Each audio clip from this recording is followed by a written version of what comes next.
ఆంధ్రప్రదేశ్ రాజకీయాలు ఊహించని మలుపు తిరుగుతున్నాయి.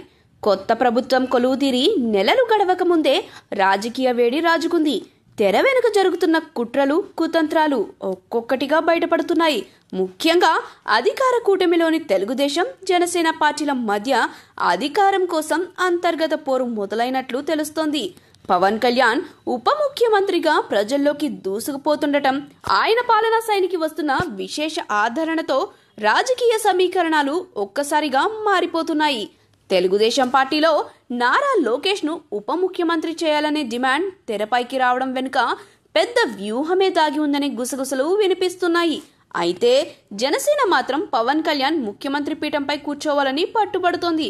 పవన్ కళ్యాణ్ ఉప ముఖ్యమంత్రిగా బాధ్యతలు చేపట్టినప్పటి నుంచి ప్రజల్లో ఆయనకు వస్తున్న ఆదరణ చూస్తుంటే అతి తక్కువ సమయంలోనే ఆయన తిరుగులేని నేతగా ఎదిగారని చెప్పొచ్చు.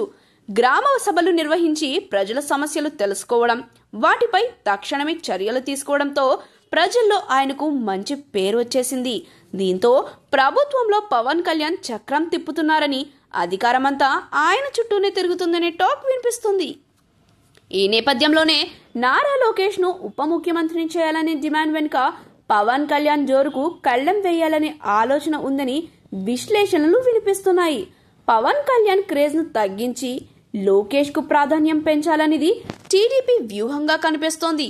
అయితే జనసేన శ్రేణులు మాత్రం పవన్ కళ్యాణ్ తమ సత్తా చాటారని, కూటమి గెలుపులో ఆయన పాత్ర వెలకట్టలేనిదని, కాబట్టి ఆయనకు సీఎం పదవి ఇవ్వాల్సిందేనని డిమాండ్ చేస్తున్నారు. మరోవైపు రాజకీయ వర్గాల్లో ఒక సంచలన వార్త చక్కెర్లు కొడుతోంది. రాబోయే రోజుల్లో ముఖ్యమంత్రి పదవిని తెలుగుదేశం, జనసేనలు పంచుకోనున్నాయట.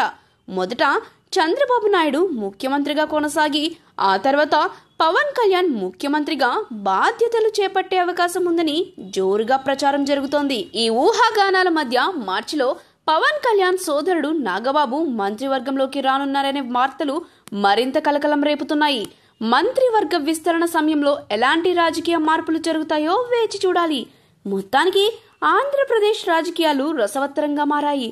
ప్రస్తుత పరిస్థితులు, పవన్ కళ్యాణ్ కు పెరుగుతున్న ప్రజాదరణ, కూటమిలోని పార్టీల మధ్య జరుగుతున్న అంతర్గత చర్చలు చూస్తుంటే భవిష్యత్తులో పవన్ కళ్యాణ్ ముఖ్యమంత్రి అయినా ఆశ్చర్యపోవక్కర్లేదు. ఇవన్నీ కేవలం ఊహాగానాలు, రాజకీయ విశ్లేషణలు మాత్రమే అయినా ఏపీ రాజకీయాల్లో పెనుమార్పులు మాత్రం ఖాయంగా కనిపిస్తున్నాయి.